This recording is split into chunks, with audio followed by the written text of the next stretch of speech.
Hey, what's up, Liron here. Today we'll paint this lovely scene from Venice in a very direct approach. If you're looking for that freedom in watercolor and just expressing yourself onto paper, this is how I personally do it. Hopefully it can inspire someone out there to do the same. I do want to take this opportunity, actually, before the video begins, to thank everyone who supports me over on Patreon. If you want to receive credits at the end of the videos, which are going to show up on the screen now, but also at the end of the video, and also be a big part of what I'm doing, a big part of all of this free content that I'm posting on pretty much every social media platform. Be sure to check that out. I highly appreciate that. Without further ado, let's get to the process. I will actually, you know what I'll do? I'll do something interesting. I will paint it alla prima, if I can. Let me give it a go. I may end up not talking as much, because that's just the nature of the alla prima beast. I do want you to see both my palettes, so let's move this here, and this here.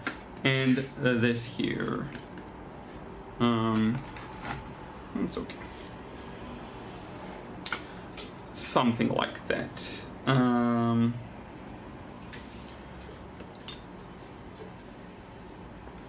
Okay, Marjorie, it's game time. I need to find the blue that I'm after, because this scene does have a very specific blue feel to it. Reawaken the paint. There we go. So this one's a bit opaque. This one maybe. Oh, I actually have the names here. Was it the cerulean that I like? Don't really remember. No. This one is the ultramarine. Maybe it was a cobalt.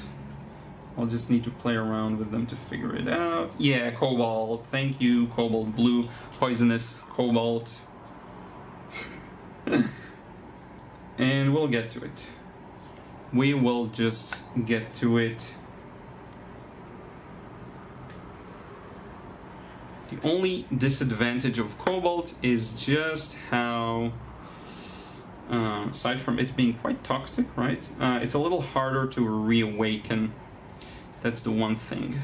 I'm gonna add a bit of phthalo to that. Feels like if I want to make it richer, stronger, maybe I'll even add a bit of what do you call that one? Verditor blue.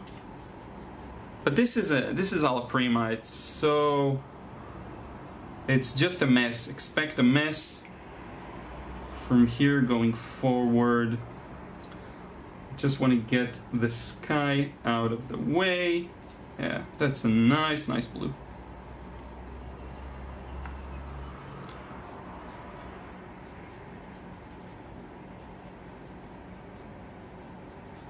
Good. Now we need that beautiful neutral. Look at that, I'm not even cleaning my palette.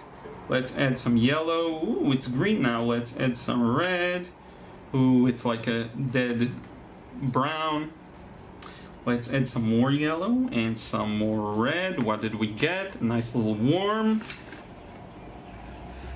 How does that add up? It doesn't, actually. I need a bit of a different color here. Almost feels like it has more red in it. To be honest, let's just give it a go. Yeah, that will work, I think. Now, this is one of these paintings where it might end up being a waste of my time, honestly.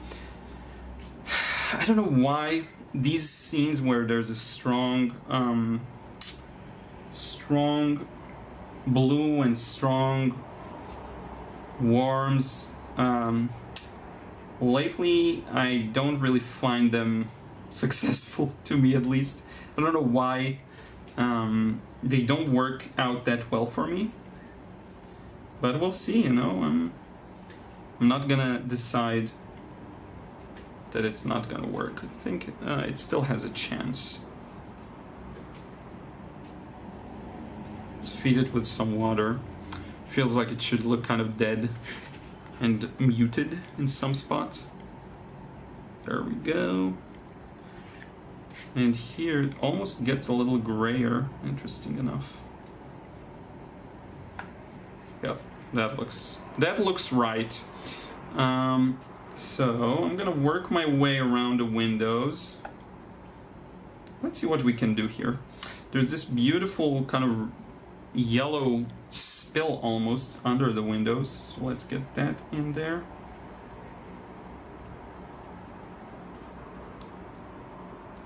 Good, now here's where the cast shadow starts to form. I'm gonna go with a bit of purple to neutralize the yellows, and a bit of blue too, I see there. And it goes around here. So this is the fun part and the powerful part about painting things directly. It's just there's a lot of spontaneity and freedom to that. I'll need a bit more of a bluer color here. There we go. So this is kind of like a gray blue almost. I can actually probably add this weird opaque paint to it to make it a little more neutral. But yeah, the reason I'm even doing this is to get this beautiful shadow down here. So funny enough, this does start to look, I don't know if similar, but I mean, it reminds you of that, right? And this goes all the way down to the bottom. Carbazole Violet, French Ultramarine, and a bit of that warmth from earlier. Everything is organic. The paints are very organic. Everything is a mix of everything. This is how I like to paint. Now, on the right side, we still have a bit more of warmth to get through.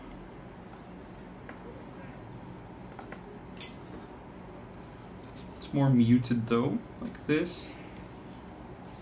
There we go. Let's do something fun here. Fun, weird, I don't know. I'm gonna use my John Brilliant opaque watercolor to bring out some highlights right now.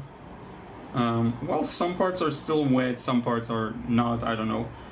Check this out. If you truly want to paint alla prima, you will let nothing stop you from doing that. Even making something lighter, like I'm doing here. Because why not, you know? What's lighter here? This thing? This entire side of this architectural detail.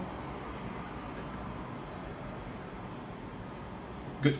Yeah, I'm gonna look at some of your messages in a second. Again, my apologies. Look at this beautiful diagonal line. Some of these windows have some highlights on them. Why not?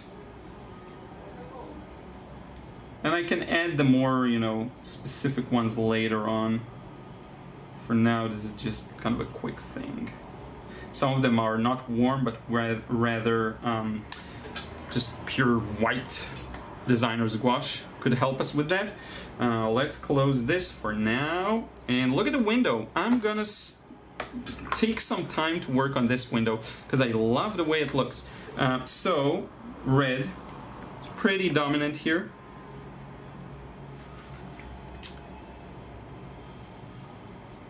Sometimes the challenge is looking for a place to rest your finger.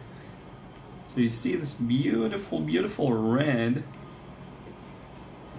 Same for this window here.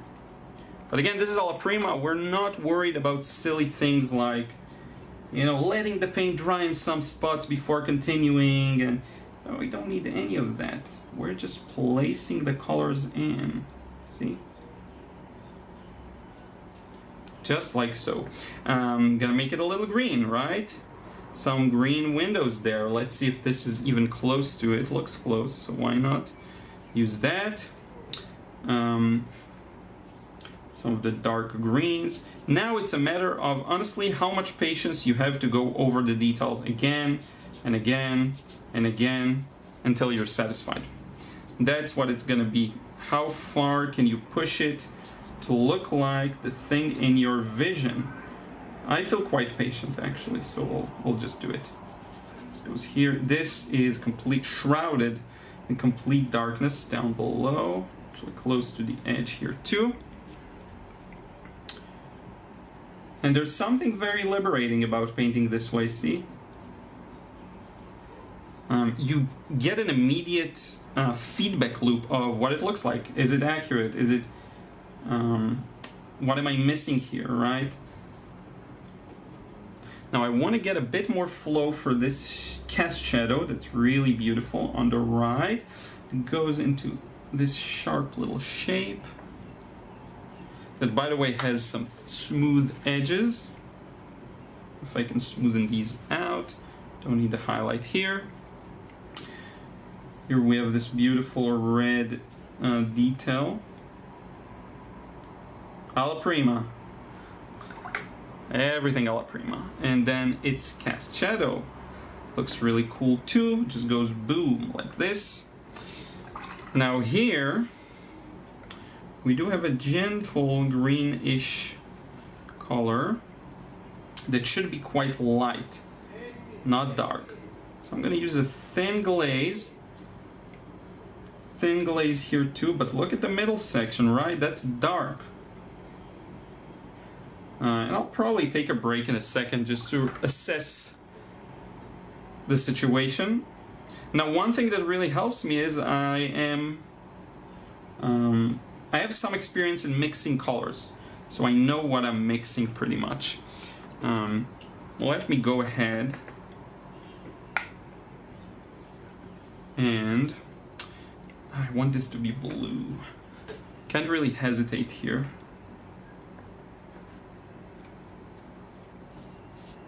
I really want to get this punchy contrast now. I don't want to get it later on. So let's pre-wet this and just start pouring in the darker paint. I really want this contrast to already show. And it makes sense that it disappeared because that's, you know, just the nature of the medium. Looks strong, then dries light. And after this section, I'll take a break.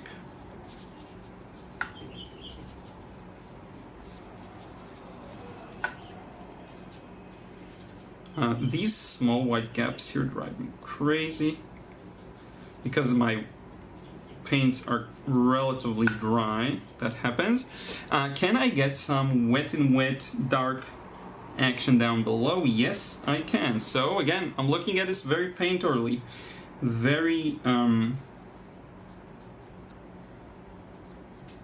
just squinting my eyes and looking for those, you know, details that still are visible when my eyes are half closed.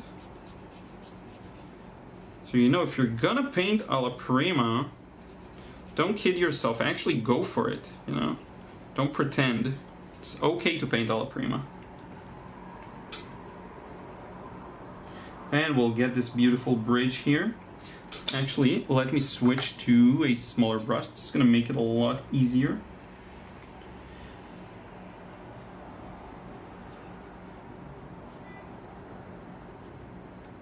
All the lines I had there, I'm not seeing any of them anymore. And that's fine. That's the drain pipe here. And let's get some opaque paint here.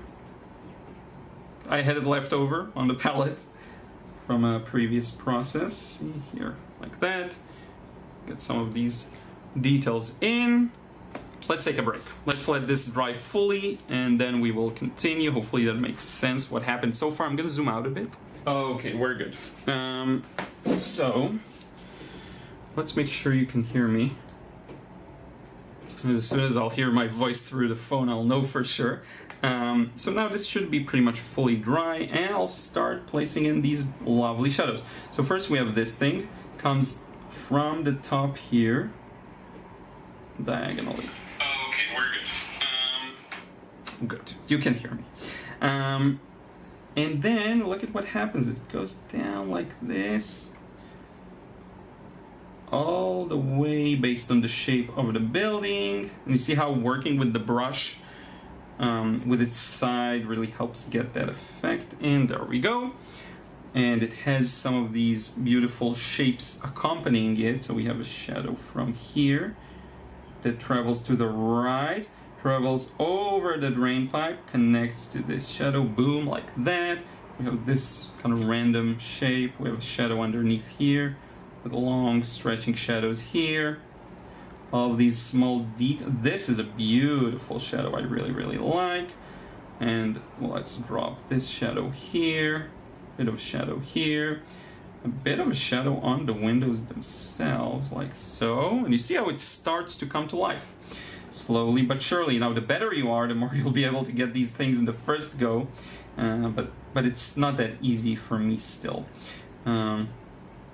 Now, this is one of the most beautiful shadows here, all of the laundry thing flying around.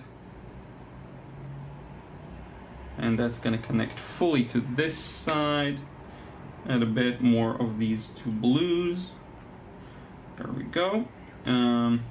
So we have a window here that casts... did I mess up? Yeah, I messed it up. So this is the dark window. This is a window that casts a shadow here to the right. And then we have this thing here. We have this little detail here. Now we're gonna warm it up and get this nice little shadow under the fake roof. I don't know what you'd call that thing. This goes around the building. And you see all of these little additions will all end up combining. There we go. Into something that hopefully makes sense, you know. Can I get rid of this red? Thank you. More blue-gray for these shadows right here. Actually, the more patient you are to draw all of these details, again, the better the result's going to be. I feel a little impatient, I'm not going to lie. I'm really running through this process. I don't even know why. It's fun. I don't know why I'm impatient. We have a window here. Actually, let's not fear the darks. I'm gonna place the darks directly in where they belong on the paper. This is fully dark. This is fully dark. Again, the shape could be more defined, but who cares? It's just a fun little sketch. There should be another window here, but I didn't leave enough room for that. That's my bad. And we'll get some of these beautiful green windows.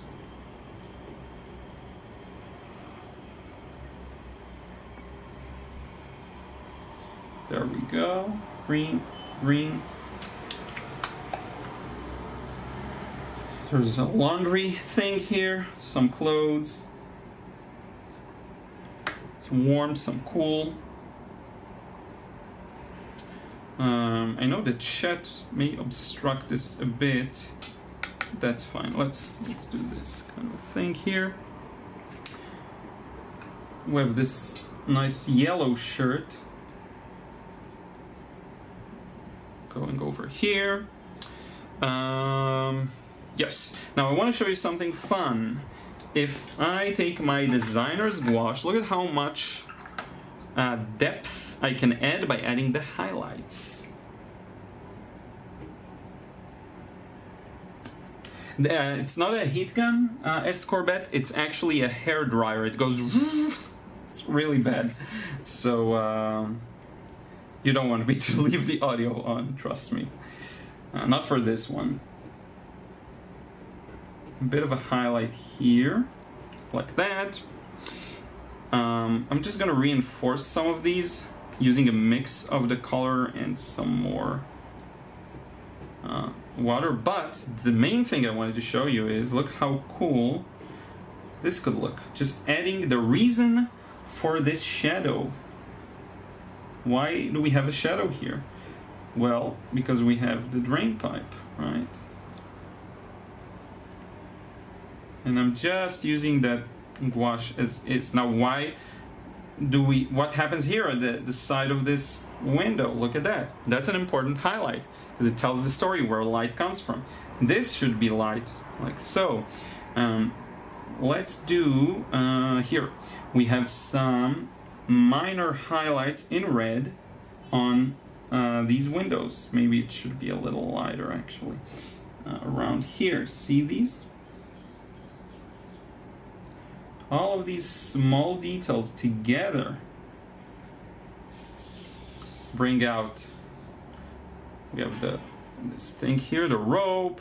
We have a bunch of details here, but just to show you the general way how I would paint something like this, completely alla prima, completely ignoring almost any rules of how to paint, you know. Just looking, painting, looking, painting. What I'm seeing, translating it to paper. Let's finish this off with one more final detail. Palette's a mess too by now. Warm, dark. Let's get this wall here that's kind of, it's not as exposed to the light. There we go. So, and I don't know, dare I say we're pretty much done. I mean, there's more to be done. Maybe I'll look at this one tomorrow and just go for it and add some more details. But for now, I'm happy with the goal it achieves, which is showing you a very spontaneous, direct painting process, if that makes sense. I find these paintings to be amazing, pretty, very fun to look at, sometimes even more than regular paintings. I can add a bit of extra detail here to the laundry thing, just adding a few highlights on the clothes that I see there. We have also the hangers, like so. Do I see anything like this? Is interesting, right? This little line there, that's an interesting looking line. Look at my hand is full of opaque paint. Basically, the one thing with opaque paint is gonna get your hands dirty. Here we have all of these small, you know, I don't even know what to call these, but there they are. Why not show them, right? Look at that. I like this one quite a bit. So here's the fun part, in my opinion, with these kinds of paintings. Once you get something in like that here, sorry, hopefully this doesn't drive you crazy. Once you get something in, you kind of almost puke it onto the paper. Very direct, as you've seen, very, very alla prima. We can take our time and ask ourselves, okay, what are we seeing here? To me, this is, funny enough, almost done. But the first thing I'm noticing is this should be a little darker, stronger contrast, and we have this rooftop that I didn't even include before. So these are all quite warm. I'm going to start with this relatively warm, but still quite light. It also has a bit of opaque paint in it. If you are used to seeing opaque paint, you may notice that. So I will add a bit more darkness here, actually. And start darkening it. This darker, still maintain its warmth. Now I'm going to paint around these highlights I put in. Let me do it without talking. I'll have to focus.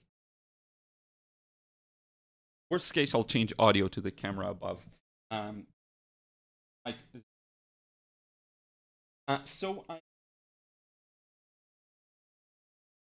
Yes, some is base. I will keep it. So then you can come back, wet brush, blend it out a bit, but that's the contrast I'm looking for here. Now, as for the rooftop from above, going to out here, it needs to be redder, stronger red.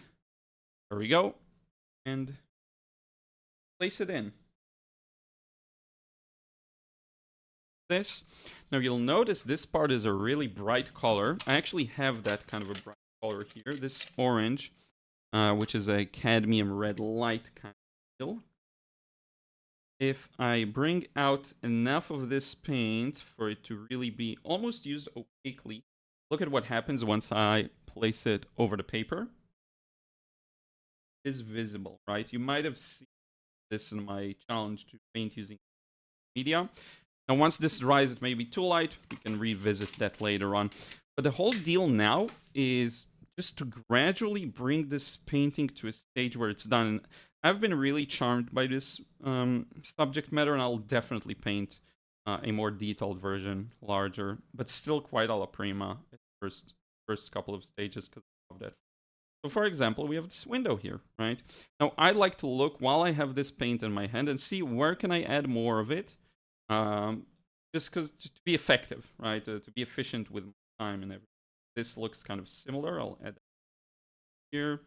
Bit of the shadows under this rooftop look like they could be painted with the same color. Now I'm gonna add just a touch of coolness to this and work on this section, because I do see among these small details here a bit of coolness. Then you can even attach it to some lighter version of the color up above. A lot of it is, again, how much can I let the paint do its job and just paint, on its own? That's a very fun thing for me to try and see if I can achieve. Plus, it's easier because it's easier to let the paint do its. Darken this whole area here. And you can see some of the opaque paint dried a little lighter, so I'll have to revisit, go over it again.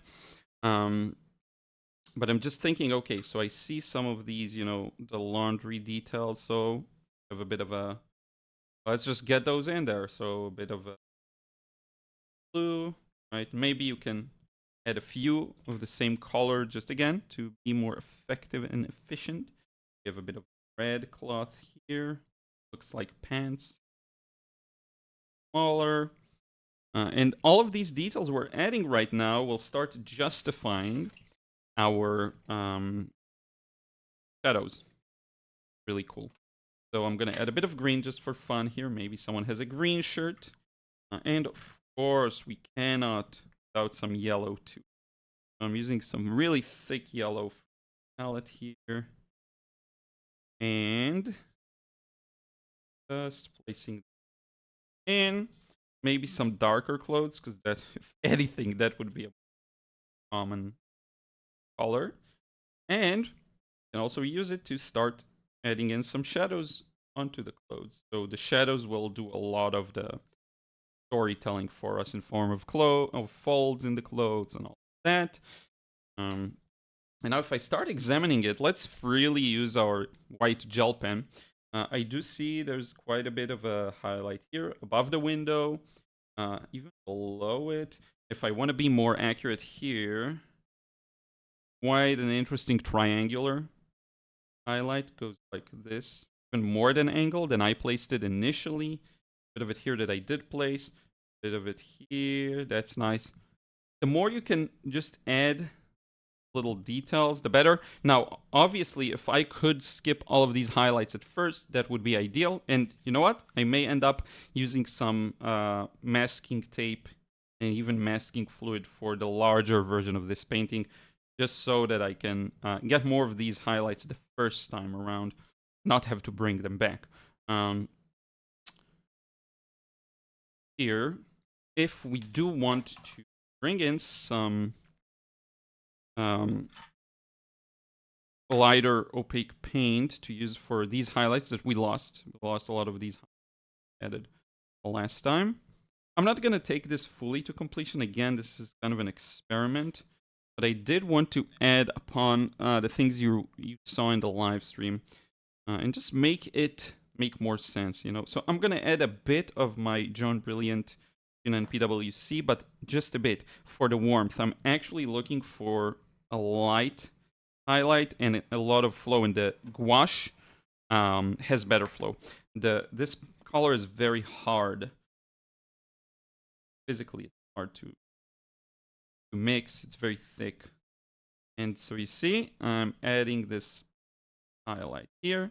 Now that works a little better. You will also see, I'll add a bit more for the flow, a bit more of the designer's gouache.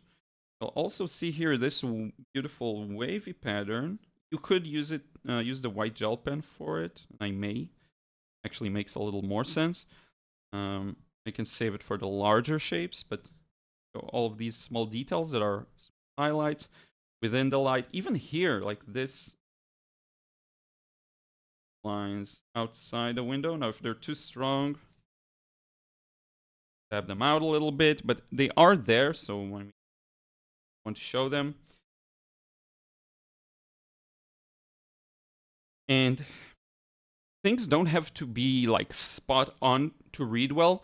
It's enough for your brain to see these two kind of vague lines that are lighter and know, okay, this is like the edges of the window or the panes or whatever. Like, it's enough. You don't need more than that.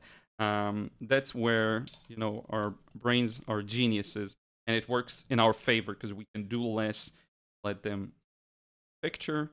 We have these, I don't know, details of the blinds, so I'm going to put those in. But the main reason I've used this is for this section here. Better show that because I kind of lost that there. Something like this. You see, the more you add these details in, the more the story begins to be told. Even highlights here next to shadows. So the light comes from the left, so the highlight's going to come from the left of the shadow. So if you see a shadow, you can place the highlight to its left, and it should make sense. Right, something like this, like that. Now, in reality, if I want to get all these wires and stuff more accurately in, I do them much slower and more careful to make sure that my paint is enough. So let me show you how I do that, but I'll have to shut up for the nature of painting this. So once I'm sure that I have enough paint on my brush, then I can go ahead. Not too much.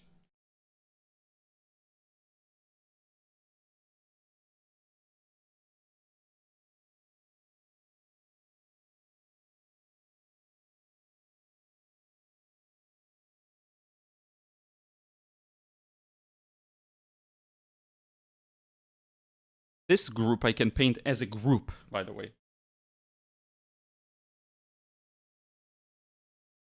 Multiple wires. Now here's the cool part. We can grab those details on the other side as shadows, just like you're seeing in the photo. If you'll notice, these wires turn into shadows. Go. And this starts telling us a more complete story once again. I am seeing on the drain pipe that's fully highlight right now a bit of a gentle shadow. So that's another thing we can kind of include in here. Let me show you. I'm going to rotate this around and paint it very carefully.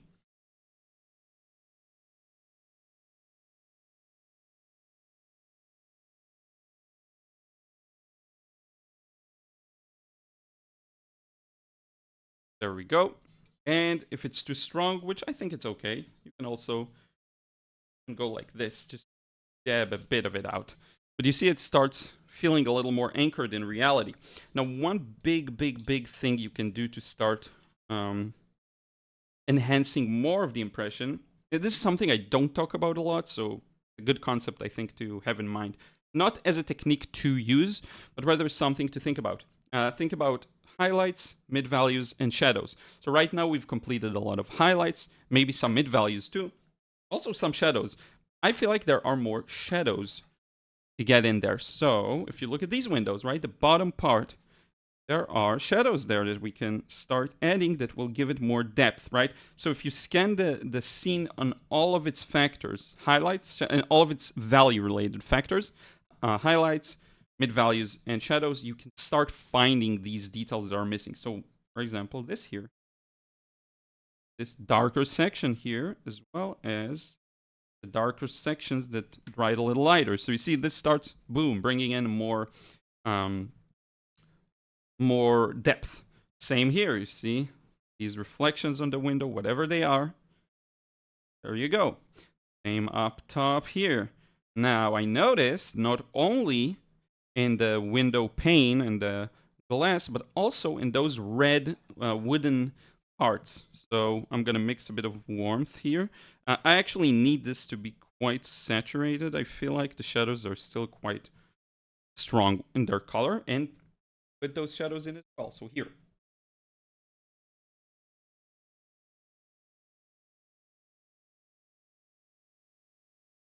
on those wooden parts. See? And every little thing like that that you add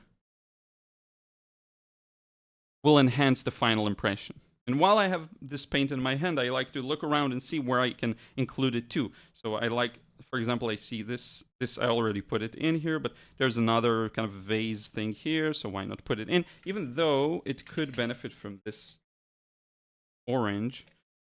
This, right? And then if I want some green, I also have this somewhat opaque green that I can put. Start telling the story of foliage in the windows, which is, again, another very common thing in Venice. And yeah, the more you do this, the better the painting's gonna be. I'm actually, I'm really close to finishing this one, but let's get one more small detail in there. And then I'll sign it as an act of, that's it, it's done. Even though I maybe I'll make a few modifications, I don't think so. So this here, there's a very gentle highlight. You'll round next to the shadow here. Let's get that in.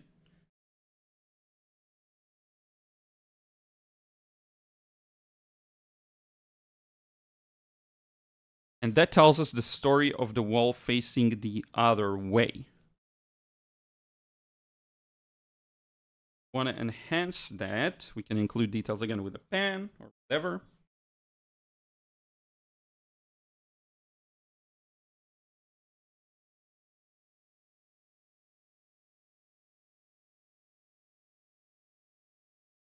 But yeah, I think this one is done for now. Just because it's a study, and I will do a larger of it. I like this one a lot. I think it turned out really well. Maybe I'll auction this one on my gallery soon.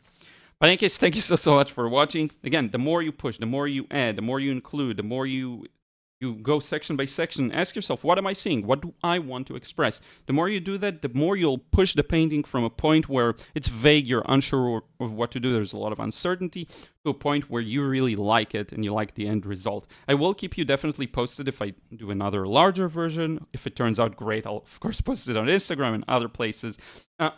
One final thing, sorry, I keep adding final things. Look at these greens here. There are some very light greens that can enhance it. So if you were patient and you stuck till the end, I can almost recreate this kind of green. Maybe I'll even use it here, alongside some opaque paint. What this will allow me to do is add some almost really green highlights. I'm gonna add a bit of that other green here. I'm doing it off camera, it's not that important. Actually, maybe even some phthalo blue here. Just a touch. What this will do is it will give these highlights more of a meaning. It will anchor them to the green underneath them. See? It actually makes more sense as a highlight. That's something that will often happen. Again, if you were to paint this with oils, acrylics, whatever, you would just mix all of these paints in, right? So in watercolor, I personally have been developing a system that works best for me. You'll have to find your own and develop your own and hone your own. But this is a great way to show these highlights that tells the fuller story of this is a green object. This is a green piece of wood, painted green. But yeah, thank you so much. Thank you to everyone who supports me over on Patreon. If you want to receive credits at the end of the videos, go check that out and know that you're a big part of all the free content that I produce here on YouTube. And yeah, I will catch you in the next video. Cannot thank you enough. And yeah, we'll talk soon.